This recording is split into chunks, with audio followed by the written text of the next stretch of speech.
Bonsoir à toutes et à tous et bienvenue dans cette nouvelle rencontre, un endroit où aller. Où ce soir, j'ai l'immense plaisir de recevoir Sarah Soké. Bonsoir Sarah, comment vas-tu? Bonsoir Nathalie, je vais très bien. Je suis très contente d'être parmi vous ce soir. Ben, moi aussi, je suis ravie de te recevoir. On te reçoit pour ton magnifique, fabuleux, je sais pas, gigantesque, un truc époustouflant qui s'appelle Les 1000 livres qui donnent envie de lire et qui est sorti le 2 novembre dernier aux éditions Glénat. Avant de rentrer, de plonger dans ce merveilleux ouvrage, je vais rappeler à nos amis participants qui peuvent te poser des questions, toutes les questions qu'ils veulent. Il n'y a aucune question qui sera blacklistée à Sarah. Et moi, je me ferai un plaisir de te les poser en fin d'entretien. Alors, si tu veux bien, je vais quand même le montrer parce que moi, je ne l'ai pas en physique, mais voilà, je vais quand même le partager. On va le voir, ce visuel, parce qu'il est très beau. On ne peut pas le rater sur toutes les tables de librairie. Il est rouge. Il est très beau, ce visuel. Je ne sais pas si c'est toi qui l'as choisi, comment vous avez travaillé sur cette couverture. Je ne l'ai pas choisi, c'est Glénat qui me l'a proposé et il m'a tellement plu que j'ai dit banco tout de suite. Je le trouvais magnifique. Pour le titre, c'est pareil, t'es allé à l'essentiel. On n'a pas Le posé. titre, on a eu un peu plus de réflexion, mais on s'est très mis d'accord sur l'idée, on va en reparler, de donner envie de lire. Et on a hésité entre deux, trois titres, mais les 1000 livres qui donnent envie de lire, ça nous a semblé bien, à la fois simple et évident, clair. Efficace. Alors, pour ceux qui ne te connaîtraient pas, tu es professeur de lettres modernes ou classique, moderne, moderne, Moderne, moderne, moderne. hein, on est d'accord. Tu es aussi autrice. C'est ton troisième, on va dire, ouvrage parce que tu es plutôt. Le premier, c'était. Est-ce qu'on peut dire que c'était un guide, un peu un Oui, tout guide à fait. de Oui, coaching oui, littéraire, on va dire ça comme ça. oui, tout C'était à la fait. première fois que Bérénice a vu Aurélien. Elle le trouva franchement con. C'était aux éditions Oui. Erol. Le deuxième, c'était le dictionnaire de héros et d'héroïnes. C'était aux éditions Le Robert. Et là, maintenant, donc on peut dire que tu es presque spécialiste des guides, parce que c'est un vrai guide, j'ai envie de dire, les 1000 livres qui donnent envie de lire. On peut dire. Je ne sais pas si je suis spécialiste, mais en tout cas, ce que j'ai à cœur de faire, c'est de faire des livres qui donnent envie de lire autour de la littérature. Et ce qu'on peut rajouter, c'est que le deuxième, un prénom de héros et d'héroïne, c'est un dictionnaire des prénoms littéraires. Ouais, qui est super intéressant. Moi, j'avais plongé aussi dedans avec grand plaisir. Puis alors, une fois c'est comme dans celui-là. Moi, j'ai passé 3 heures dans les 1000 livres qui donnent envie de lire. Ça ne m'a pas du tout saoulée. J'ai appris plein de choses. Il y avait des livres que je ne connaissais pas. Donc, j'ai vraiment, c'était un très beau moment. Tu as aussi à ton escarcelle, j'ai envie de dire, des applications littéraires. Il y en a 8. La toute première, c'est un texte un jour. Alors, je ne sais pas si tu veux qu'on nomme on renverra sur ton site un texte un jour.com. C'est .fr, pas mal. oui, untextunjour.fr sur lequel on peut trouver toutes mes applications. Ce qu'on peut juste dire, c'est que c'est des applications qui permettent tous les jours sur son téléphone de recevoir un texte de littérature classique, française, un texte écrit par des femmes, un texte de littérature érotique, de la poésie. Donc, chaque appli en fait, est dédiée à une thématique littéraire différente. Et ce qu'il faut dire aussi, c'est que toutes ces applications, elles ont été créées donc par moi et par ma mère, Dominique, qui est ingénieure. Voilà, donc c'est Une une aventure entreprise familiale. merveilleuse. Voilà, exactement. Moi, tous les jours. Alors, il y a des défis aussi, hein. Il y a des jeux, il y a Oui, des il y a quiz. des jeux, il y a des défis, il y a plein de choses. Moi, je suis très mauvaise, hein. Je me rends compte que finalement, on a l'impression qu'on connaît bien les classiques. Et puis finalement, c'est-à-dire que c'est un peu piège, hein. C'est aussi pour ça que je voulais t'interroger sur la classification, parce que donc les 1000 livres qui donnent envie de lire, tu as mis comme. Alors, il y a 340, ouais, 348 pages à peu près, non, un peu plus. 305 pages. Ouais, voilà. 305 pages. Euh, pourquoi avoir choisi 1000? 1000, c'était un chiffre voulu, tu pouvais pas le Alors, faire.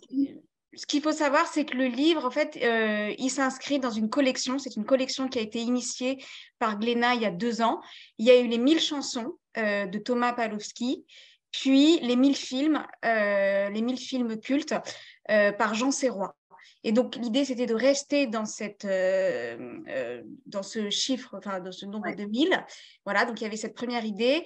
Et moi, ce que j'avais à cœur de faire, c'était un livre avec des livres qui donnent envie de lire, mais surtout, je voulais m'inscrire dans l'héritage de Jean et de Thomas.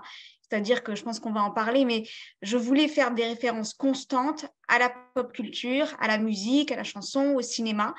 Ouais. Moi, je suis passionnée de cinéma et de chansons. Et ce que je voulais montrer, c'est que la littérature en soi, c'est un monde qui renvoie à d'autres mondes. Et d'ailleurs, dans le livre, il y a un index de culture populaire avec toutes les références à la culture populaire que je peux faire dans l'ouvrage.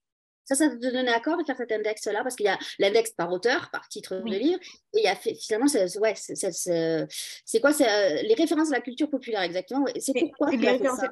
Pourquoi j'ai fait ça? Parce que dans le livre, il y a des références fréquentes, constantes. Je vais donner plusieurs exemples. Par exemple, moi, quand je lis La maison de Bernarda Alba de Garcia Lorca, je vais penser à Anna et les loups de Carlos Saura. Quand je lis Moby Dick, le capitaine Ahab, il me fait penser à Aguirre ou la colère des dieux de Werner Herzog. Donc, il y a un héritage cinéphile que j'ai, mais j'ai aussi un héritage de chansons françaises. Par exemple, quand on lit Ravage de Barjavel, les personnages de Jérôme et de Blanche, ils font vraiment penser à 0 janvier et à Cristal. Donc, alors, je le dis dans l'avant-propos du livre, c'est vraiment ma formation et mon regard en tant que lectrice, mais aussi enfant de la télé, enfant du Club Dorothée.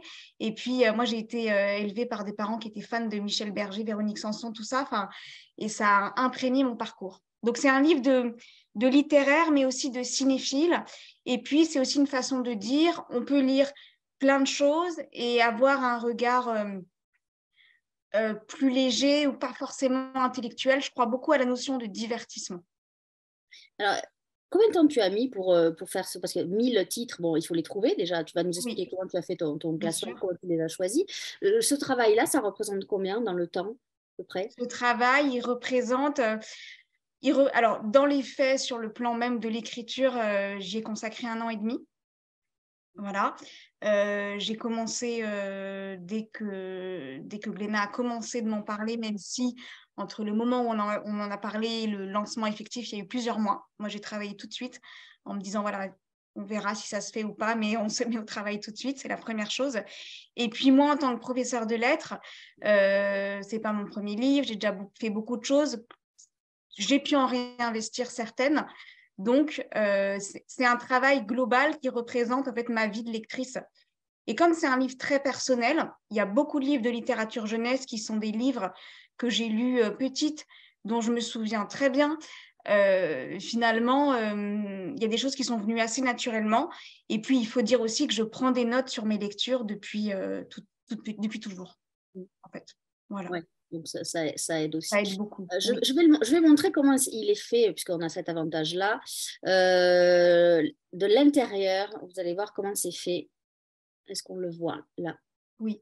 Hop.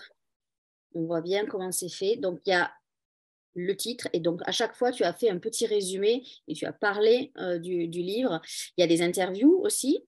Il y en a 10, il y a des focus aussi, il y en a 10 aussi de mémoire, mais surtout le livre il est en 3 parties et ces 3 parties sont divisées en 4 chapitres à l'intérieur. Pourquoi avoir fait cette structure-là? Alors, il y a plusieurs choses. La première, c'est que je voulais absolument qu'il y ait des structures thématiques parce qu'il était hors de question pour moi de faire seulement une entrée purement chronologique. Ça ne ressemble pas à ma conception de la littérature et puis ça a déjà été fait, donc je voulais vraiment essayer de faire autre chose. Les 3 grandes catégories que j'ai choisies, c'est plaire, instruire, émouvoir. Et en fait, plaire, instruire, émouvoir, c'est expliqué dans le livre. Ce sont les principes fondateurs de la rhétorique qui ont été énoncés par Aristote sous l'Antiquité, qui ont été repris au XVIIe siècle. Pourquoi je les ai choisis? Moi, j'ai été façonnée par la culture classique. D'ailleurs, je pense que je connais beaucoup mieux les classiques que la littérature contemporaine. Et moi, dans ma tête, le chef-d'œuvre, il faut qu'à la fois ça parle au rire, au divertissement, ça c'est plaire, à l'intellect, ça c'est instruire, et au cœur, à émouvoir. Pour moi, le chef-d'œuvre, il répond à ces 3 choses, plaire, instruire, émouvoir. Et plaire, instruire, émouvoir, on peut faire ça de différentes façons. Et les 4 catégories qui ont été attribuées pour chacun, je vais donner un seul exemple, c'est pour le premier. Dans les livres pour plaire, j'ai mis les livres qui font voyager, les livres qui font voyager, rire, frissonner et captiver. Donc, à chaque fois, il y a l'idée du divertissement, soit par la peur, le rire, le fait de ne pas lâcher un livre ou l'évasion. Donc, c'est vraiment en fait, c'est les grands principes. c'est les grandes fonctions de la littérature que j'ai essayé de réorganiser et de présenter. Alors, tu as fait un avant-propos qui est très intéressant. Et justement, dans cet avant-propos, tu parles du privilège de la littérature. En quoi la littérature est un privilège? La littérature est un privilège d'abord en tant que, je pense, action. Comme je l'explique dans l'avant-propos, pour lire c'est quelque part, c'est ne rien faire et c'est s'extraire du monde. Donc déjà, il faut du temps pour lire. Il y a des gens qui, dans leur journée de travail, n'ont pas de temps pour lire, n'ont pas de temps pour se reposer. Donc la lecture en soi, c'est un repos de l'esprit. Donc en soi, d'abord, très matériellement, c'est un privilège. Il faut aller à la bibliothèque, il faut pouvoir acheter des livres. Donc l'accès à la culture, à la littérature, en soi, c'est un privilège. Première chose. Ensuite, la littérature, quand on arrive à rentrer dedans, qu'on arrive à rentrer dans un livre, pour moi, c'est une chance. C'est une chance de se construire, d'oublier son quotidien, d'apprendre des choses, de s'évader.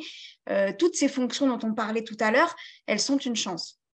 Elles sont une chance et en plus, qui sait lire maîtrise le langage, maîtrise les mots et maîtrise davantage sa relation aux autres. Bonne réponse.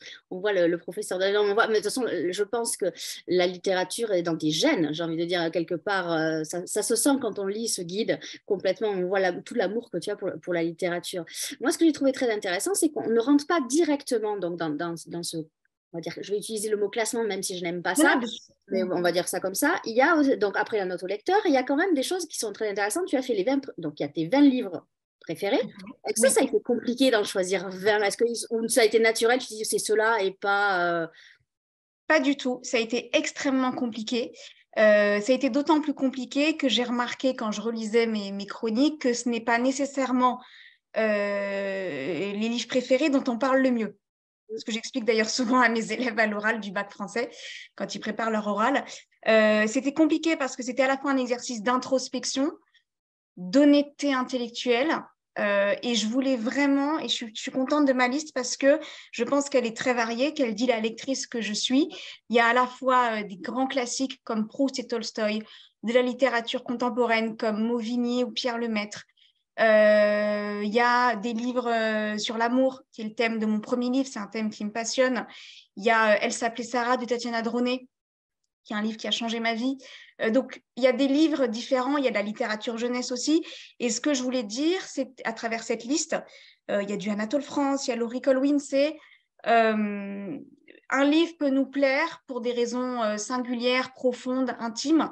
Et on peut aimer des grands, grands livres comme des livres plus simples d'accès. Et cette liste, si dans 3 ans on te la redemande, elle sera la même ou elle risque d'évoluer?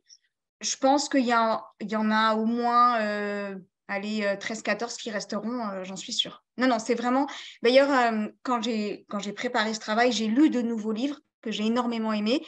Mais dans ma liste des 20 livres, j'ai surtout mis des livres qui m'accompagnent depuis des années parce que c'est eux vraiment, c'est ces livres qui vous accompagnent, qui vous portent, qui disent qui vous êtes. Et puis le temps fait son affaire, c'est-à-dire que le temps fait le tri. Après, il y a des choses un peu marrantes. Il y a c'est quoi? C'est les auteurs les plus adaptés. Alors, contrairement à ce qu'on pense, c'est pas l'autrice, c'est pas Agatha Christie qui arrive en premier, c'est Shakespeare qui arrive en premier. Oui. Ça, c'est étonnant. Après, il y a les plus traduits. Donc, tu en as choisi 20. Les meilleures ventes de tous les temps. Alors, justement, ça m'a interpellée. Comment tu as fait pour faire ce classement? Quelles ont été tes sources sur ces ventes-là? Tu as fait comment? Alors, ce qu'il faut savoir, c'est que là encore, donc, on a plusieurs infographies qui sont très visuelles, qui sont vraiment jolies, qui s'inscrivent. Alors, ça, c'est le travail de Glénat, hein, qui a fait un très beau travail au niveau de la maquette. Donc, ça s'inscrit dans la suite des 1000 chansons et des 1000 films, dans lesquels on retrouve déjà des infographies. Et les infographies qu'on a mises, on s'est appuyé sur des chiffres du SNE, du Syndicat national de l'édition, tout bêtement. Voilà. Donc, en tout cas, toutes les infographies sont sourcées. Et il y a aussi des infographies sur le livre, c'est-à-dire sur les auteurs, par exemple, que j'ai le plus mis. Ouais. Voilà. C'est intéressant. Alors, vraiment, il y a des zooms. Alors, je vais en montrer un à l'écran, comment ça se passe. Vous allez voir. Donc, ça, c'était assez intéressant. Tu as fait un zoom. Là, c'est l'animal en littérature. C'est le premier zoom. Je crois que c'est le premier zoom que j'ai. Oui. Ça, c'est très intéressant. Alors, justement, est-ce que c'était facile parce que donc, tu tu fais des zooms donc là sur les animaux, donc forcément on va retrouver Moby Dick, on va retrouver le lion de Kessel, je ne vais pas tous les donner, mais donc ça veut dire que dans plusieurs fois, dans ce livre-là, les auteurs et les titres apparaissent 2 fois ou pas? Pas du tout. Alors, en fait, les zooms, ce sont des grands thèmes transversaux, il y en a 10, des thèmes qui permettent d'apporter un éclairage particulier sur des livres. Donc, par exemple, il y a les femmes de lettres, le titre. Parfois, il y a des titres en littérature qui sont absolument magnifiques. Donc, j'ai mis l'accent sur certains titres. Il y a les adaptations littéraires au cinéma, il y a aussi le lieu, il y a le temps. Voilà, donc j'ai pointé des thèmes différents. Et donc, les livres sont dans le classement général, par exemple, page 250. Et là où le livre doit être, je pense qu'on va expliquer après la place des livres, il y a marqué « Allez lire dans le Zoom, page temps ». Voilà, donc le livre n'apparaît qu'une fois. Très très bien expliqué, mais je voulais que tu l'expliques toi parce que tu le maîtrises mieux que moi, ton système de classement, c'est vrai, mais c'est limpide, on ne peut pas faire d'erreur. Et alors justement, on va revenir à ce classement avec la petite anecdote que je vais raconter. J'ai prévu un auteur dont je ne citerai pas le nom en lui disant, tiens, tu es dans le livre de Sarah, les 1000 livres qui donnent envie de lire. Donc je lui avais fait la capture d'écran. Et donc forcément, il y a une petite pastille avec le chiffre devant son titre. Et alors là, il me dit, mais je suis dans les 800, ça veut dire que je suis très mauvais dans le classement. Mais non, je lui dis, mais pas du tout. Vous n'êtes pas classé du premier au millième. Quelle horreur, de valeur. Donc ça, c'est très important que personne ne se méprenne. Ce n'est pas un classement du premier. Alors d'ailleurs, est-ce que tu te souviens qui tu as mis en premier dans ce livre-là? Oui, j'imagine. En premier, c'est l'Odyssée, dans les livres qui font voyager. Et le dernier, c'est Agathe Ruga, L'homme que je ne devais pas aimer, que j'ai adoré. Parfait. C'est bien, elle maîtrise bien bon, le contraire m'aurait étonné. Alors, il y a des interviews, comment on a fait? Alors, il y a des auteurs, il y a une blogueuse ou une influenceuse, je ne sais pas comment on dit. Une influenceuse littéraire, Mélanie Davout, oui. Voilà, il y a plein de personnes. Donc, je vais montrer à quoi ça ressemble. Alors, le premier que j'ai pris, c'est Nathalie Azoulay. Ça a été compliqué de choisir les personnes que tu voulais, les auteurs que tu voulais, les personnes que tu voulais interroger, ou c'est venu ou pas, ou on t'a alors, c'est à la fois simple et compliqué. Il y a une chose qui était simple et où je remercie vraiment Gléna, c'est que je souhaitais interviewer des auteurs, mais aussi des passeurs et des prescripteurs, à savoir des bibliothécaires, des traducteurs, des enseignants, pour dire que la sphère du livre, c'est à la fois des écrivains, mais pas que. Et donc, pour moi, la chaîne du livre, c'est vraiment un écosystème et je voulais rendre hommage à ces métiers et à ces personnes qui sont parfois dans l'ombre et qu'on voit moins. Donc ça, c'était ma première idée. Et pour choisir des enseignants, des bibliothécaires ou des podcasteurs ou des influenceurs littéraires, ça n'a pas été difficile du tout. Ouais. Pour les écrivains, ça a été peut-être un peu plus compliqué, mais on a choisi des gens déjà qui avaient accepté, faut dire ce qui est. Des gens qu'on avait envie de faire parler. Par exemple, j'ai adoré m'entretenir avec Philippe Labro sur le journalisme et la littérature. J'ai trouvé ça passionnant. J'adore Tom Wolfe, on en a beaucoup parlé par exemple. Nathalie Azoulay, qui a une passion pour le XVIIe siècle, je l'ai trouvée absolument passionnante. 2 de ses livres sont dans l'ouvrage.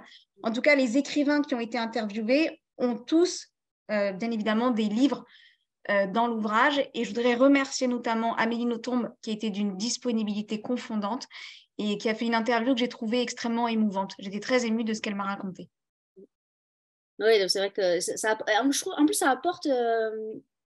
ça fait un petit plus, c'est un petit bonus, mais qui apporte beaucoup à ce que tu as écrit. On comprend mieux. Donc, c'est pas l'interview avec le traducteur, je sais pas, j'ai pas le nom, hein, mais ça, c'était passionnant. C'était vraiment... Oui, Karine Degliam-O'Keeffe, oui, elle est passionnante. Et ce qu'il faut savoir, c'est que les interviews sont en fait réparties dans le livre en lien avec les Zooms. C'est-à-dire que Philippe Labro, on a beaucoup parlé du rapport à l'espace, au voyage, c'est dans les livres qui font voyager. Nathalie Azoulay, on a beaucoup parlé de littérature classique, c'est sur le déchiffrement, le discernement, c'est dans les livres qui éclairent. Donc voilà, donc les interviews ont chacune leur place et leur sens dans l'économie globale de l'ouvrage. Les Zooms ont été faciles à trouver aussi? Oui. Les Zooms, oui. les zooms, j'ai vraiment choisi des thèmes sur lesquels j'avais envie de parler. Moi, j'adore les titres, ou par exemple le personnage lecteur. J'ai fait un zoom sur le personnage qui lit, parce que le personnage lecteur, c'est un miroir tendu au lecteur, c'est une réflexion sur la littérature, ça, je trouve ça passionnant. Donc, les zooms, je les ai trouvés assez vite, oui. Non, mais c'est vraiment. Et alors, pour écrire tous les petits résumés, alors, est-ce que il y en a, quand tu t'es relu, tu t'es dit, ouais, finalement, celui-là, il a pas ça. J'imagine que c'est pas simple, parce que comment on fait vraiment comme un chemin de fer. Alors, je vais parler un peu technique. Oui, c'est un chemin de fer, oui. Tu fais un vrai chemin de fer, parce que c'est pas comme un roman classique avec des parties où on peut changer, intervertir. Là, il faut que tu aies un vue d'ensemble sur 1000. Est-ce que tu t'es dit, mais celui-là, finalement, il n'est pas dans la bonne catégorie? Est-ce qu'à un moment donné, tu t'es pris la tête en te disant, mais non, ça va pas du tout, il faut que je recommence, c'est pas cohérent? Alors, il faut qu'on parle un tout petit peu des catégories, il faut peut-être qu'on explique un peu plus. Alors, je sais que certains peuvent être surpris des catégories dans lesquelles on trouve leur titre, mais il s'agissait vraiment pour moi des catégories, ce que j'ai envie d'appeler profondes et pas immédiates. Et je vais donner un seul exemple. J'ai mis, par exemple, on parlait de Nathalie Azoulay, Titus n'aimait pas Bérénice. Et on pourrait croire à première vue que c'est un roman d'amour parce que c'est l'histoire d'une Bérénice moderne qui est amoureuse d'un Titus. Et au lieu de le mettre dans les livres qui donnent envie d'aimer, je l'ai mis dans les livres qui éclairent parce que pour moi, c'est un livre qui fait réfléchir sur le comportement et qui nous enseigne quelque chose. Donc l'idée, c'était un peu bousculer, c'est vrai, c'est essayer de donner un autre regard et en tout cas mon regard sur sur la quintessence du livre, sur vraiment le propos final. Donc voilà pourquoi les catégories peuvent sembler parfois un peu bousculées. J'aime à croire qu'elles ont leur sens. Donc ça, c'est la première chose. Ensuite, pour répondre à ta question sur est-ce que les livres ont leur place, ce qu'il faut savoir, c'est que on m'a demandé de rendre le travail par échelon. Donc, j'ai rendu catégorie 1, 2, 3, enfin, j'ai rendu les 12 catégories au fil des choses. Et en fait, ce que je me suis parfois dit, c'est qu'un livre que j'arrivais pas à placer quelque part, je pouvais peut-être le mettre dans une autre catégorie. Mais pour l'anecdote, les 3 dernières catégories, les livres qui bouleversent, font rêver et donnent envie d'aimer, les 3, je les ai finis ensemble. Ouais, c'est Parce que c'était très joue à pas similaire pour grand-chose, trouver ouais. vraiment. Voilà, parfois, c'était ténu. Et puis, non, mais j'ai essayé. En tout cas, il fallait. Alors, ce qu'il faut dire, c'est que donc les petites chroniques sont vraiment des courts résumés. Je résume vraiment le début pour rentrer dans l'œuvre. Et après, ce que j'ai essayé de faire, c'est ce que mon éditeur et moi avons appelé, on a encapsulé le livre. C'est-à-dire que j'ai vraiment essayé, bon, à la fois de donner envie de lire le livre, de montrer son intemporalité, et notamment en faisant des liens avec la culture populaire, et puis de dire vraiment ce qui fait son essence et son esprit en une phrase ou deux, avec une espèce de conclusion parfois un peu brutale, allez voir. Je ne peux pas vous en dire plus, allez voir. L'idée, c'est de laisser un peu le lecteur sur sa faim. Il faut aller Voilà. voir. Puis en plus, l'avantage cet ouvrage, c'est qu'on peut y passer 5 minutes, qu'on peut y passer 2 heures, et puis on peut y revenir. On n'est pas obligé de lire d'un coup. Ah non, surtout pas. Ouais, non, surtout pas. Alors, C'est une question. moi, il y a des auteurs, j'étais sûre. Alors, j'ai pas noté bêtement les Bien exemples, sûr. mais j'étais étonnée du titre de. Je crois que c'est quoi? C'est pas Druon, c'était pas un titre. Non, c'est pas Druon.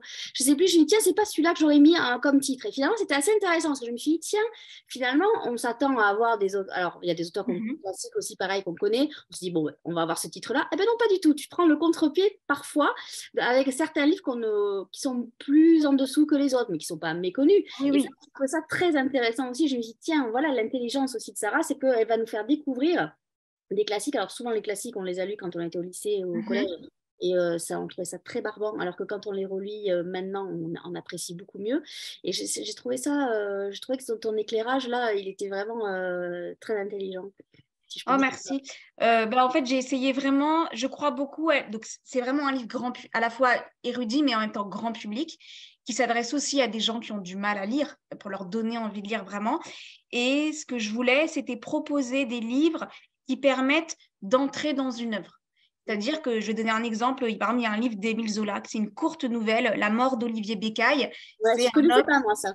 qui est enterré vivant dans son cercueil. Et c'est une nouvelle courte, mais qui est absolument géniale et savoureuse.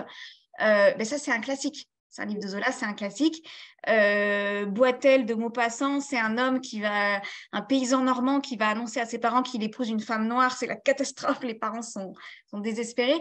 Ça, c'est par exemple des courts textes qui sont des classiques, qui peuvent vraiment donner envie de lire parce qu'ils sont maîtrisés, drôles, intéressants. Donc voilà, il y a ce genre de classique méconnu que j'ai voulu mettre en avant. Par exemple, Ray Bradbury, on parle toujours de Fahrenheit 451, mais j'ai aussi voulu mettre L'Homme illustré, qui est un recueil de nouvelles géniales sur un homme qui est tatoué. Et en fait, les tatouages sur sa peau prennent vie. Ça, c'est super. Et puis, il faut dire aussi une chose, c'est que moi, je n'ai pas tout lu. Il y a plein de livres que je n'ai pas lus. Et par exemple, James Ellroy, tout le monde parle, je crois, du Dahlia noir. Moi, je ne l'ai pas lu. Mais j'ai lu en revanche Ma part d'ombre, qui est un livre bouleversant dans lequel il fait une enquête sur sa mère et décédée dans des conditions tragiques. Et il explique que le décès de sa mère, parce que lui-même a enquêté sur sa mère, a décidé de sa vocation d'écrivain. Donc voilà, donc j'ai mis par exemple Ma part d'ombre avec l'idée que ce livre-là, pour des gens qui, comme moi, aiment moins le polar, peut-être auront envie de rentrer dans l'œuvre de James Ellroy grâce à Ma part d'ombre. Surtout qu'il n'a pas écrit que des polars, il y a aussi le triptyque sur l'histoire des États-Unis qui est absolument fabuleux, hein, que je conseille aussi à D'accord. tout le monde. Ok. Donc, mais alors, est-ce que tu as fait intervenir des gens alors, tu travailles beaucoup avec ta maman sur les applications. Est-ce que tu as demandé des avis en disant est-ce que toi, tu verrais dans un est-ce que quel livre tu aurais envie de voir dans un classement de livres ou pas du tout? Tu t'es gardé ça pour toi toute seule, l'exclusivité de faire le classement? Alors, le classement, je l'ai fait absolument toute seule. Je me suis parfois appuyée sur mon éditrice Sophie Lecomte, que je remercie beaucoup, voilà, avec qui j'ai souvent discuté. Mais globalement, on m'a laissé carte blanche et je remercie vraiment les éditions Glénat pour ça. Là où j'ai demandé, alors oui, j'ai demandé à mon entourage et puis voilà, quand on travaille 1 an et demi sur un livre, forcément, les gens nous donnent des conseils et c'est très bienvenu. J'ai surtout demandé des conseils sur des genres littéraires que je maîtrisais moins. Je pense notamment à la science-fiction et j'ai découvert des choses formidables comme, je sais pas moi, le guide du voyageur galactique qui est très drôle, mais que j'ai mis par exemple dans les livres qui font rire et pas les livres qui font voyager. J'ai découvert la littérature nordique que je connaissais moins, comme Christine Lavanzater de Sigrid Undset. Donc, il y a des genres, alors il y a des pays, parce qu'on tenait à mettre beaucoup de pays, il y a 50 pays dans le livre, pour des thèmes ou des livres que je connaissais moins. Bien sûr que j'ai demandé des conseils. Et après, j'ai fait le tri, mais j'étais très contente parce que parler des livres que les gens aiment, c'est aussi parler d'eux et c'est une autre façon de... Moi, j'ai redécouvert des amis grâce à leur goût littéraire et ce qu'ils m'ont raconté de leur lecture. C'était très émouvant, ça. Ah, c'est intéressant ça. C'est vrai que ouais. Il y a une grosse place pour Harry Potter aussi. Est-ce que tu étais fan de Harry Potter? Parce qu'il revient souvent dans le livre quand même. Alors, Harry Potter revient qu'une fois, mais il y a les 7 livres. Ouais, oui, voilà, c'est Voilà, c'est de la saga. Voilà, il faut présenter les 7. Alors, à titre personnel, je ne suis pas fan d'Harry Potter. Enfin, disons que, mais c'est un vrai phénomène éditorial qu'il fallait mettre. Et à titre personnel, moi, j'ai une petite fille de 7 ans qui aime bien lire. Et depuis qu'elle a découvert Harry Potter, mais ça fait 2 mois, elle passe son temps à lire. C'est incroyable. Donc, la force de ce livre, dont tous les enfants parlent encore maintenant dans la cour de récré, c'est incroyable. Donc, voilà, à titre personnel, je ne suis pas fan, mais c'est bien écrit, c'est bien fait. Et plus on avance dans les tomes, plus ça gagne en complexité. Et ça, c'est passionnant. C'est très, très bien fait. Non, quand je disais plusieurs fois, c'était parce que tu as cité tous les tomes. Alors, oui, voilà. Oui, ben d'ailleurs, il y a plusieurs sagas qui, d'ailleurs, ça équivaut à un seul titre. Harry Potter, c'est un titre. Voilà. Et Tolkien, alors comment du coup, parce qu'il y a 3, donc... Ben, c'est un titre, pareil. Voilà, à chaque fois qu'il y a des grandes sagas, il y en a plusieurs, c'est un seul titre. La bicyclette bleue, c'est qu'un titre, etc. Voilà. Je sais pas, alors j'ai une mémoire un peu défaillante. Est-ce que les Casalets sont rentrés dans ton classement ou pas? Oui, tous. Oui. Voilà, les Rois Maudits, c'est quand même, voilà, ça, les grandes séries. Non, vraiment, alors, moi j'ai compté, je crois, alors je suis très mauvaise, hein, je crois que j'en ai lu dans tes 1000 que tu proposes, je crois que j'en ai lu que 350. Bon, après, il y en a d'autres qui ne sont pas dans ton classement. Donc, je me suis dit, moi, finalement, pour une libraire, tu n'as pas lu beaucoup. Bon, il y a beaucoup de classiques. J'ai trouvé qu'il y avait beaucoup de classiques. Je me suis dit, pourquoi avoir mis autant de classiques? Alors, il y a 2 raisons. La première, je pense que comme je dis, c'est ma formation et c'est mon expertise. Je pense que je suis plus spécialiste de classiques que de littérature contemporaine. Donc, je la connais mieux. Il y a beaucoup d'auteurs contemporains que je n'ai pas lus. Alors, il y a aussi beaucoup d'auteurs contemporains que je n'ai pas mis parce que je n'avais pas envie de les mettre. Ça, c'est un autre sujet. Mais voilà, il y a ça aussi qu'il faut dire. Et puis le temps fait son œuvre et moi, je sais qu'un Zola méconnu va rester. Un titre de littérature contemporaine sorti il y a 2-3 ans, est-ce qu'il restera? J'en sais rien. Et donc, moi, je crois à l'idée du temps, de l'intemporalité et de l'universalité du classique. Voilà. Oui, ce qui est pas faux. Ouais. Donc après, oui, on va pas développer, mais effectivement, s'il y a des titres qui n'apparaissent pas, c'est que soit tu ne les as pas lus, soit tu ne les as pas aimés, ce qui est forcément ton choix. Et voilà. Moi, j'ai essayé de chercher, j'ai pas trouvé d'autres livres qui faisaient ce genre de classement. Il y en a d'autres ou pas? Les 100 livres qu'il faut avoir dans sa Alors, vie. chez Flammarion, il y a eu les 1000 livres qu'il faut lire, Ouais. qu'il faut avoir lus. J'en ai pas d'autres en tête, mais en tout cas, je voulais vraiment, en tout cas, les classer. Il fallait vraiment un classement. Et ce qu'on peut dire, c'est que donc à l'intérieur des catégories, les livres sont présentés par ordre chronologique. Donc, si vous êtes à la place 800 ou 500, c'est simple. Il n'y a aucun jugement là-dedans. C'est simplement que vous êtes dans une catégorie, voilà, qui vous convient peut-être pas, mais c'est comme ça. Et après, c'est l'ordre chronologique, c'est tout. Il y a des livres avec des pastilles rouges. Les pastilles rouges, ce sont les livres qui ont été primés, voilà, qui ont obtenu des prix littéraires. À chaque fois, on les indique. Non, c'est tout. Puis après, c'est ton choix. C'est toi qui fais ton classement. Donc après, nous, on n'a rien à dire, quoi. Les auteurs n'ont rien à dire. Déjà, ils devraient être très honorés d'être dans les 1000 livres qui donnent envie de lire, on va dire ça comme ça. Alors moi, j'ai une question un peu plus personnelle. Donc là, c'est ton troisième ouvrage. Tu écris. Est-ce que c'est plus facile d'écrire sur les livres des autres? Et à quand allons-nous voir Sarah Soquet dans un roman ou dans un livre où elle nous raconte une histoire? Ou est-ce que c'est trop compliqué encore? Alors, moi, j'ai toujours rêvé de faire des beaux livres. J'adore ça. Et je suis une fan de littérature. Je lis depuis toujours, mais je lis aussi beaucoup, depuis toute petite, beaucoup de presse. Et quand j'étais petite, mon rêve, c'était d'écrire sur François Truffaut, sur Romy Schneider, de faire des beaux livres. Alors, on ne le voit pas derrière dans ma bibliothèque, mais je pense que j'ai autant de beaux livres que de livres de littérature. Et j'aime les gens, j'aime plein de sujets différents, j'aime la cuisine, l'architecture, le cinéma, et je sais le réconfort et la joie qu'apporte un beau livre. Donc, j'ai envie de faire plein d'autres beaux livres. Par exemple, je rêve de faire un beau livre sur les bibliothèques et les médiathèques. Ça fait 10 ans que je cherche un éditeur sans succès, par exemple. Donc, j'adore les beaux livres. Pour répondre à ta question, alors, j'ai déjà travaillé avec un éditeur sur un roman. Je ne pense pas du tout être une bonne romancière. J'ai moi-même mis fin à un contrat. Enfin, je pense pas être... En tout cas, je ne suis pas faite pour ça pour l'instant. C'est peut-être un jour, mais je me méfie beaucoup aussi de l'idée du premier roman. OK, peut-être qu'un jour, je ferai un roman. Mais après, tu fais quoi? Et moi, ce qu'il faut bien savoir, c'est que je n'ai jamais... Quand j'étais petite, moi, j'écrivais pas d'histoire. J'écrivais des articles, des nécrologies, des faux portraits. Encore maintenant, j'écris des portraits dans le cadre professionnel, mais j'écris pas d'histoire. Et même en tant qu'enseignante, je déteste avoir les classes en atelier d'écriture. Je suis pas bonne à ça, ça m'intéresse pas du tout. Mes amis me demandent parfois si je peux lire leur manuscrit. J'ai horreur de ça. Et puis, je me sens plus illégitime puisque j'ai jamais écrit de roman. Je suis pas sûre d'être faite pour ça. Peut-être un jour, peut-être que dans 10 ans, voilà, je te dirais, écoute Nathalie, voilà, j'ai écrit un roman, mais je me méfie aussi voilà, du côté premier roman, qu'est-ce qu'on fait après?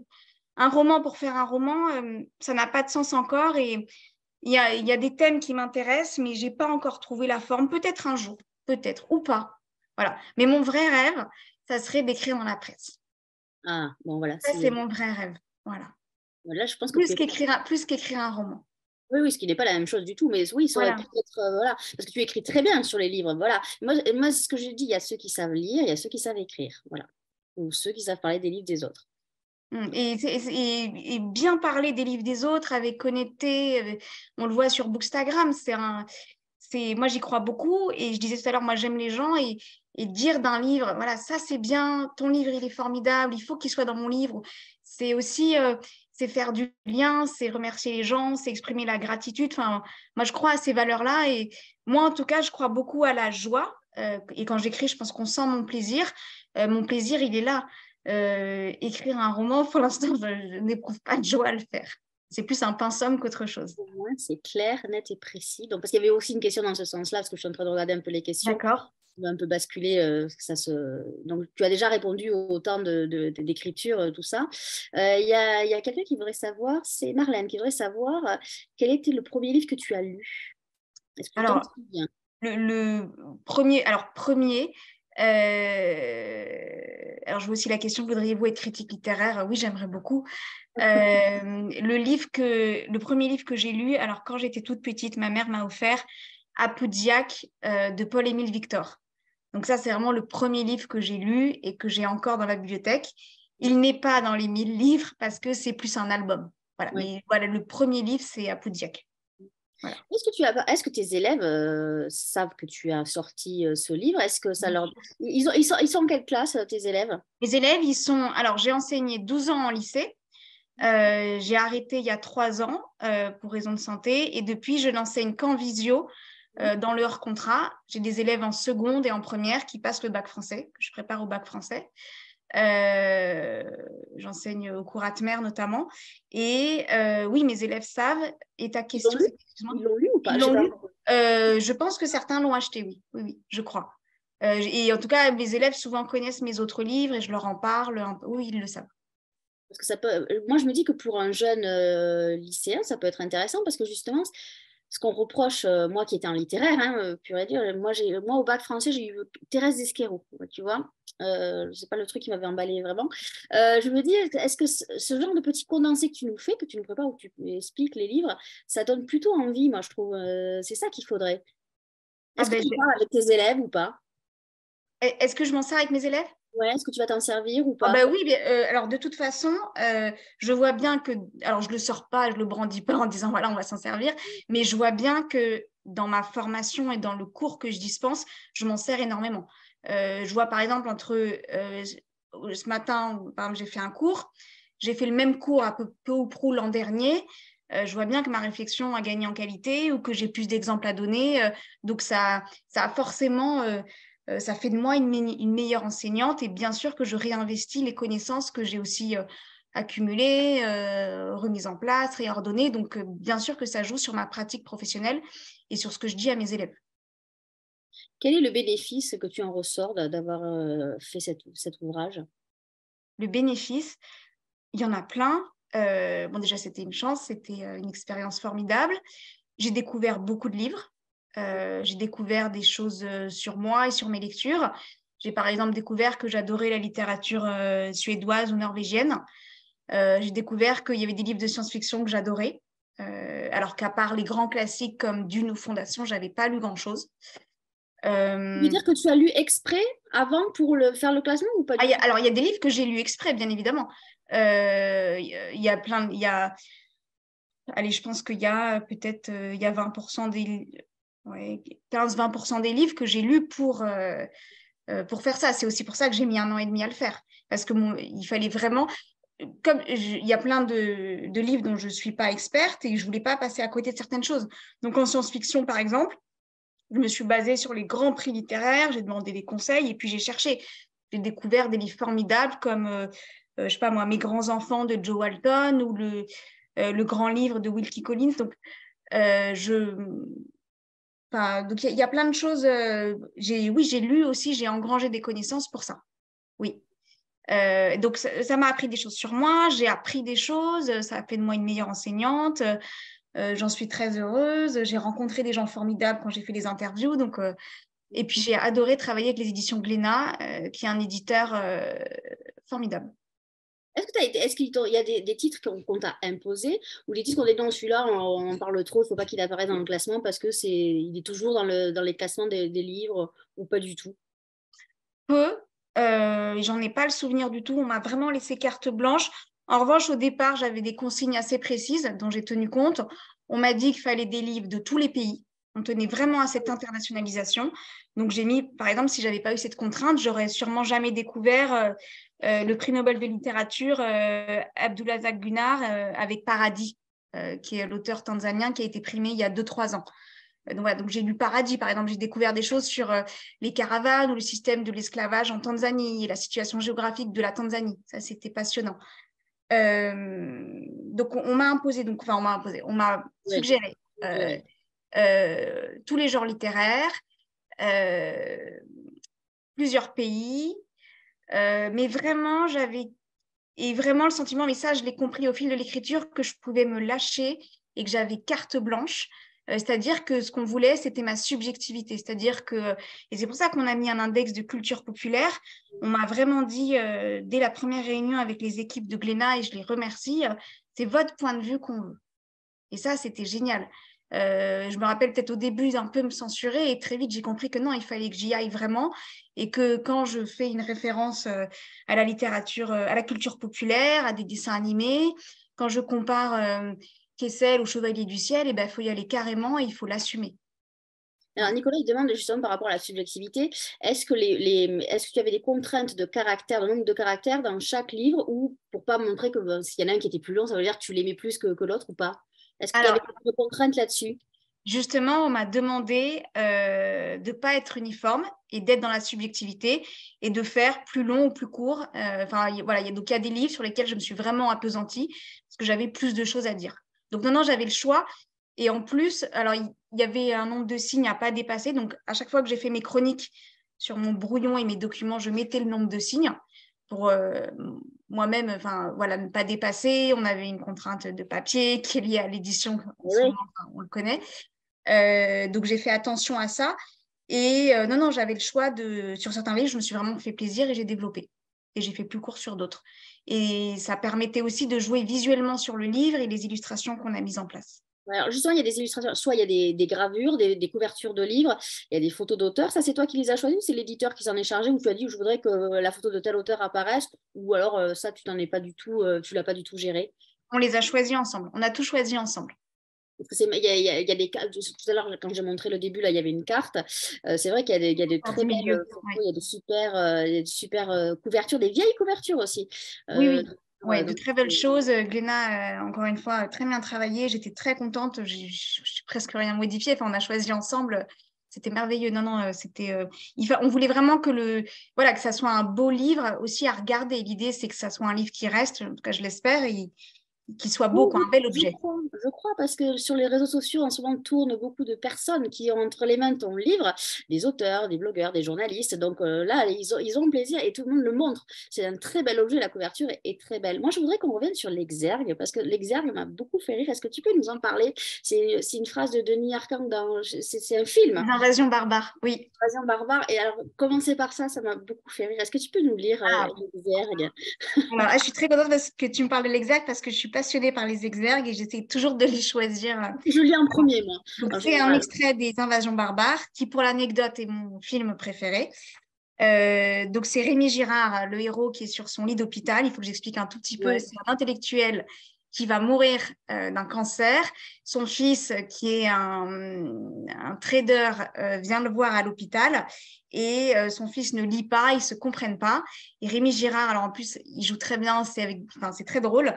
Il dit « Je comprends qu'il est encore jeune, mais tu ne penses pas qu'il aurait pu trouver le temps de lire un livre une fois dans sa vie, juste un, n'importe lequel. Tu me trouves trop exigeant, c'est ça. » Donc voilà, c'est le scénario de Denis Arcand. Et je trouve je voulais mettre une exergue comme celle-ci parce que je voulais déjà, alors c'était un clin d'œil au cinéma parce que c'est vraiment un livre de cinéphile, je crois. Aussi, oui. C'est drôle. C'était aussi pour dire que faut pas trop se prendre au sérieux, que la littérature c'est quelque chose de sérieux, mais aussi quelque chose de vivant et de drôle. Et moi, j'aimais bien l'idée de dire, peut-être que dans ces 1000 livres-là, il y en a peut-être un qu'on va lire une fois dans sa vie et ça sera déjà très bien. Il y a aussi une phrase qui fait rire à la fin, c'est avec la référence avec Michel Sardou et Mozart, je ne sais plus comment c'est tourné. Oui. Ça m'a fait beaucoup rire. Et je me suis dit, tiens, finalement, un peu de légèreté après avoir parlé littérature, où c'est un peu, voilà, mais j'ai trouvé ça très bien aussi. Ouais. En fait, c'est pour l'index, c'est pour les références à la culture populaire. Donc, pour expliquer pourquoi j'ai eu l'idée de cet index et pourquoi on l'a mis là. Je cite une phrase du film La famille Bélier qui dit Mozart était la musique classique. Mozart est à, je sais plus, il est à la fin, mais Michel Sardou, ouais, voilà. Voilà, Michel Sardou est à Mozart et à la musique populaire, ce que Mozart est à la musique classique, intemporelle. Il y a un très beau commentaire de Nadège, je partage son commentaire. Très beau cadeau à mettre sous le sapin. Et elle va commencer par se l'offrir. Mais c'est vrai que c'est un cadeau qu'on a envie de s'offrir parce que moi, je crois que je n'ai pas, dans ma bibliothèque, je crois que je n'en ai pas de livres comme ça. Parce que moi, j'ai envie de dire que c'est un vrai guide, quelque part. Hein. Je sais que c'est Oui, c'est un guide. Oui. Je trouve que c'est vraiment le mot qui convient le mieux, c'est guide, moi, je trouve. C'est pas un dictionnaire, c'est un guide vraiment Oui, c'est un... Il y a des ponts, il y a des passerelles, il y a plein de jolies choses. Donc voilà, non, mais les lecteurs sont. Je pense que ça, c'est le cadeau idéal, même pour quelqu'un qui ne lit pas, j'ai envie de dire. Je pense que je l'ai vraiment construit avant tout pour des gens qui, en tout cas en pensant à eux tout le temps, pour des gens qui ne lisent pas. Et sur la même page, il va y avoir parfois des livres très différents. C'est vraiment fait exprès. Et des livres qu'on peut trouver insolites, on pourra trouver mes choix iconoclastes, mais l'idée, c'est de garder tout le temps en tête qu'on s'adresse aussi à des gens qui sont rétifs à la lecture. C'est vraiment le pari que j'ai essayé de faire et qu'on a essayé de tenir avec Glénat. Donc, c'est à la fois très érudit et en même temps, ça s'adresse vraiment à des gens qui n'aiment pas lire en espérant voilà, leur faire changer d'avis sur le sujet. Et est-ce qu'il y aura un tome 2 Est-ce qu'il y aura un tome 2 un jour? Je ne pense pas. J'ai d'autres idées. On a d'autres idées avec Glénat. J'ai d'autres idées encore. Je ne pense pas qu'il y aura de tome 2. Je pense que les 1000 livres comme ça, c'est bien. Non, pas que tu aurais pu avoir un regret en disant, une fois que tu as rendu je dis n'importe quoi, ton manuscrit, tes épreuves, tu dis, ah ben tiens, tu vas dans ta bibliothèque et tu vois un livre, tu dis, ah mais celui-là, je ne l'ai pas mis finalement. Pourquoi c'est sûr. Et puis depuis que j'ai rendu mon manuscrit, j'ai lu 5 livres, oui. Mais ça, c'est voilà, c'est à l'instant T, c'est comme ça. Et de toute façon, il y aura toujours à redire, et il y aura toujours c'est comme ça, à un moment, c'est comme quand n'importe quel romancier rend son manuscrit, il faut s'arrêter à un moment. Nicole demande quelle lecture es-tu? Est-ce que tu lis un seul livre ou tu as plusieurs livres à la fois? Est-ce que tu es une lectrice exigeante? Genre, tu cordes les pages, tu mets un marque-page, tu annotes tes livres? Alors, je lis un seul livre à la fois. Alors, souvent, sur ma table de nuit, j'ai un livre, c'est-à-dire ma lecture du moment, et j'ai plusieurs beaux livres, toujours les mêmes sur Sautet, le cinéma, François Truffaut, enfin voilà, que j'ouvre le soir parfois quand j'ai la flemme de me plonger dans mon livre. Mais non, en fiction, même, je lis qu'un livre à la fois. J'évite de corner les pages, et ceci d'autant que j'emprunte beaucoup en bibliothèque. Parce que j'ai pas forcément la place dans mon appartement, parce que je trouve important d'aller en bibliothèque aussi. J'achète beaucoup pour ma fille, pour les autres, et donc le reste, j'essaie. Voilà. Donc je favorise pas mal la bibliothèque. Et puis, non, un seul livre à la fois. C'est étonnant. Alors, quand j'aime un livre, j'aime bien être plongée dedans. Enfin, je dois sûrement avoir un côté assez scolaire. Enfin, je lis un livre à la fois. Souvent, j'en commence peut-être un deuxième ou un troisième, mais quand il y en a un qui s'impose, je lis que celui-là. Non, non, vraiment. Et alors, en numérique ou en papier? Papier. Je lis en numérique des textes courts, par exemple, comme avec un texte un jour, ça, j'ai aucun problème. Pour le long, je préfère le papier. J'ai une liseuse, mais dont je me sers vraiment sur le plan professionnel, c'est-à-dire que si vraiment j'ai besoin d'un ouvrage tout de suite, voilà, je vais le commander sur ma liseuse, mais c'est assez rare. Et les livres audio? C'est Jennifer qui pose la question. Je le fais peu et je sais que c'est très bien. J'arrive pas dans ma journée, j'ai du mal à isoler. En fait, j'ai l'impression, je peux écouter des podcasts, par exemple, des émissions, quand je marche, quand je cuisine, voilà. La littérature, ça me semble trop important pour faire autre chose en même temps. J'ai vraiment du mal. Moi, il faut que j'ai lu le livre avant pour que je puisse l'écouter en audio, ce qui est un peu spécial aussi. Mais j'ai l'impression, Je ne suis pas étonnée. Voilà, Je j'ai ne du suis pas mal étonnée parce du que tout. ça me dérange, parce que j'aime bien lire les mots, voir les constructions, parce que maintenant je suis passée à autre chose quand je lis. J'aime bien voir la construction, tout ce qui se passe dedans. Et je suis pas contre l'audio, mais j'ai du mal. Je suis comme toi, c'est un problème de concentration sûrement, alors que je peux faire d'autres choses en lisant. Je peux écouter de la musique en lisant. D'ailleurs, tu lis Enfin, en moi. silence? ou pas? Oui, oui, oui, oui. Alors, je peux lire dans un environnement bruyant. J'ai aucun problème à lire dans les transports, dans le train, dans le métro. Mais non, je peux pas lire avec de la musique à côté, non. Et oui, donc tu lis, il n'y a pas d'endroit spécifique ou parce qu'il y a des gens qui ont un seul lieu pour lire, c'est leur lit, et ils ne lisent pas ailleurs. Toi, tu lis Ah non, partout. je lis partout. Je lis à la sortie de l'école, je lis en attendant ma fille, je lis dans le métro, je lis dans la queue chez le boucher. Je lis, je lis. Que chez le boucher. Celle-là, on ne me l'avait jamais dite. Je crois qu'on va la garder dans les inédits des rencontres, parce que même aucun auteur nous a dit ça. Je lis dans la queue du boucher. Donc, on va le retenir. Et non, alors, pour répondre à Jennifer, moi, je lis beaucoup sur mon bureau, parce que comme je prends beaucoup de notes et que je fais beaucoup de retours aux auteurs et aux éditeurs, j'ai besoin d'avoir un support dur pour écrire, parce que je déteste écrire sur mes genoux. Donc voilà pour répondre à la question complète. Sarah, que te demander de plus? Est-ce qu'il y a d'autres... Alors il y avait un autre commentaire de Nadège qui disait que Harry Potter pouvait être lu dès 7 ans. Voilà. Mais c'est vrai qu'après, il n'y a pas de... Est-ce qu'il y a vraiment un... Oui, il y a des âges parce que c'est sûr que tout le monde ne peut pas lire, les enfants ne peuvent pas lire certains livres. Je crois que j'étais surpris en jeunesse, des fois. La jeunesse, c'est moi, je trouve toujours que c'est beaucoup plus compliqué d'être libraire jeunesse que libraire adulte. Parce que parfois, le passage du jeune adulte à la jeunesse, quand on a 16 ans, c'est très compliqué, C'est ça. très compliqué, oui. Et d'ailleurs, dans le livre, il y a plusieurs livres young adultes. Oui, c'est très compliqué. Et ça dépend de la maturité. Et d'ailleurs, ce passage-là, il est passionnant. Et je trouve qu'en littérature, s'adresser aux préadolescents, donc avant l'adolescence ou avant la puberté, c'est vraiment un âge 10-12 ans. C'est vraiment un âge passionnant. Et je crois beaucoup à l'idée que la littérature jeunesse, c'est offrir un livre de littérature jeunesse à un enfant, c'est le confier à un adulte qu'il ne connaît pas. Et il y a ce côté de donc on va confier notre enfant à un adulte avec qui il va partir dans son livre. Est-ce qu'on lâche la main? Est-ce qu'on lâche pas la main? Qu'est-ce que l'enfant va retenir? Je trouve ça passionnant. Je prends des références qu'on n'a pas parce que souvent, moi, je regardais les mamans venir acheter elles voulaient plutôt des classiques, alors que leurs enfants lisent des trucs atroces, genre Hunger Games, qui est quand même un truc ultra violent quand même. Et on les voit comme ça, tout tranquille, ils lisent des choses atroces, les ados. C'est dingue. Oui, mais alors on ne sait pas ce qu'ils en retiennent, on ne sait pas forcément. Après, tu parles à quelqu'un qui aime beaucoup les films d'horreur, même si Ouais. on ne le devine pas forcément. Donc après, c'est une façon, tu vois, peut-être pour eux euh, tu vois, de traiter leur propre violence ou de tout ce qui est leur frustration. Donc moi, ça ne me pose pas de problème. Et ça ne m'étonne pas. Alors justement, est-ce que Sarah s'occupe, alors maintenant qu'on a parlé de littérature pendant presque 55 minutes, peut nous faire un conseil de lecture, un vrai conseil de lecture? Alors, un vrai conseil de lecture. Pas que les autres, ce ne sont pas vrais, hein, c'est pas ce que je voulais dire, mais voilà. Oui, bien sûr, un vrai conseil de lecture. Alors, ce que je peux vous raconter, c'est que je viens de finir sur les conseils d'ailleurs de Guillaume Musso, qui est toujours de très bons conseils. Le Prince des Marais de Pat Conroy, qui est un roman extraordinaire que j'ai mis, alors pour répondre aux questions qu'on posait tout à l'heure, donc il fait 1000 pages en poche. J'ai mis 2 mois, un mois et demi à le lire, un mois et demi. Donc aujourd'hui, je suis plutôt une lectrice lente et plus j'aime le livre, plus j'ai envie de savourer et de prendre le temps de la langue. J'ai vraiment besoin de ce temps-là et de prendre du temps.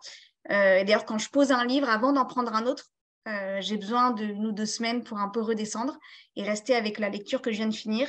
Et Le Prince des Marais, c'est un livre magnifique qui se passe en Caroline du Sud et c'est une saga familiale sur plusieurs années. C'est compliqué de le raconter, mais je viens de le chroniquer sur mon compte Instagram si certains veulent aller voir. Mais c'est un très très beau livre et à tel point que si je l'avais lu avant, il aurait probablement fini dans la liste des 20. De tes 20 préférés. Oui, je pense. Un livre extraordinaire qui parle d'engagement, d'enseignement, de résilience, qui parle très très bien de la nature et des animaux. Et moi qui ne m'intéresse pas du tout aux animaux, j'ai été émerveillée, j'ai été bouleversée. C'est un livre, en fait voilà, c'est un livre enchanteur. Oui, c'est vrai. Enchanteur et qui vous transporte et qui est écrit dans une langue somptueuse. Et voilà, j'ai lu l'Incipit à la bibliothèque, j'hésitais à le prendre, je me suis dit, oh là là, c'est gros. Et en fait, il m'a cornaqué tout de suite, c'est-à-dire qu'il m'a attrapé. Je me suis dit, non, c'est ça que je prends. Et je n'ai pas hésité une seconde. Et tout le livre était à la hauteur des premières pages. Voilà, c'est un très, très grand roman. C'est vrai qu'il fait peur, mais c'est vrai que dès qu'on rentre dedans, on tourne, et puis on est bien, on est très... Moi, j'étais très confort dans ce livre. J'ai trouvé qu'on n'était pas du tout... Il a une écriture qui est vraiment presque envoûtante. Oui, Je sais pas, oui, c'est exactement ça, c'est envoûtant. qui est Oui. très particulier. Donc, et alors, ah oui, il y a une question. Est-ce que, Sarah, tu as une recommandation à faire pour les ados? Pour les ados, Ne les traumatiserait pas. alors il y en a plusieurs dans le livre. Et d'ailleurs, je tiens à dire qu'il y a de la littérature jeunesse dans toutes les catégories. C'est-à-dire Ouais. qu'il y avait vraiment l'idée que je voulais pas. Alors, bien sûr qu'il y a une catégorie un peu plus sur la jeunesse. C'est les livres qui font grandir. Ceci dit, dedans, il y a pas mal de livres pour adultes, comme par exemple Agostino d'Albert Moravia. Qu'est-ce que un livre qui ne fait pas peur? Je regarde ma bibliothèque pour les ados. Alors, ça dépend des âges, c'est vraiment compliqué. Moi, j'ai lu un livre il y a 2-3 ans qui m'a bouleversée, qui est pour jeunes adultes ados. C'est La Nuit des enfants rois de Bernard Lanteric, mais qui est un livre assez sombre. Et d'ailleurs, il est dans le livre et je dis à ne pas mettre entre toutes les mains. Mais un ado avec de la maturité, je trouve que c'est un livre formidable. La Nuit des enfants rois. Je remettrai... Voilà, pour plus jeunes, je réfléchis là comme ça. Il y en a plein, ça dépend. Alors, il y a 2 jours, on m'a demandé un conseil pour Noël. J'ai conseillé Miss Charity de Marie Desplechin ou Mario de Muraille, je ne sais plus. Non, c'est Muraille, je crois. Muraille, il est très très bien. Il me semble. Qui est un très beau livre pour une jeune fille à partir de 12-13 ans, enfin 10 ans même, c'est très très bien. En tout cas, moi, mon conseil de lecture, c'est les 1000 livres qui donnent envie de lire, de Sarah Soquet. Allez en librairie. En plus, c'est le moment de faire les cadeaux de Noël. Ne cherchez pas. Je pense que c'est le cadeau idéal à mettre sur le sapin. Alors, il est un peu lourd, mais puis en plus, l'avantage, c'est que vous pouvez ne faites pas faire le papier cadeau, comme ça, vous pouvez le regarder avant, comme ça, vous pouvez aller en racheter un autre. Je ne devrais pas dire ça, mais si, c'est bien ça aussi. Mais souvent, les gens au magasin disent oh, je vais l'acheter, puis non, ne faites pas un papier cadeau parce que je vais regarder avant, et puis ils reviennent le lendemain en disant je vais en acheter un autre parce que sinon je vais le garder. Donc voilà, je pense que si vous plongez dans le livre de Sarah, vous allez vouloir le garder et comme ça vous irez en acheter un autre pour l'offrir. C'est le cadeau idéal. En tout cas, Sarah, on était ravis de t'avoir avec nous ce soir. Moi aussi, merci beaucoup. Ce magnifique ouvrage, donc les 1000 livres qui donnent envie de lire, c'est aux éditions Glénat. On te souhaite une bonne continuation, surtout on aimerait bien que tu trouves une place de critique littéraire puisque c'est ton vœu et je pense que tu serais très bien là-dedans. Allez voir donc les applications de Sarah, je remettrai toutes les références sous la vidéo et n'hésitez pas à aller voir aussi les autres, le dictionnaire des prénoms de héros et d'héroïnes. Et la première fois que Bérénice a vu Aurélien, elle le trouva franchement con. Il est très compliqué ce titre, hein, mais bon voilà. Allez aussi. C'est une pépite d'Aurélien, c'est pour ça. Exactement. Je te souhaite une belle soirée, belle vie à ton livre et puis à très bientôt, j'espère. Merci beaucoup. Bonne soirée. À bientôt. Au revoir.